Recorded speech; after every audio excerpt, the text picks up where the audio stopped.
Stop saying this in English. It is not. I have 25 years old. Do you say I have 25 years? Sounds strange to a native speaker. Many Brazilians say I have 25 years because in Portuguese we say eu tenho 25 anos, right?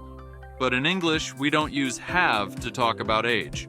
We use the verb to be, just like we say, I am happy. Or I am tired. So instead of saying, I have 25 years, which is wrong, you should say, I am 25 years old. Or simply, I'm 25. That's it. Easy, right? Let's try a few more examples. I am 30 years old. He is 35. They are 8.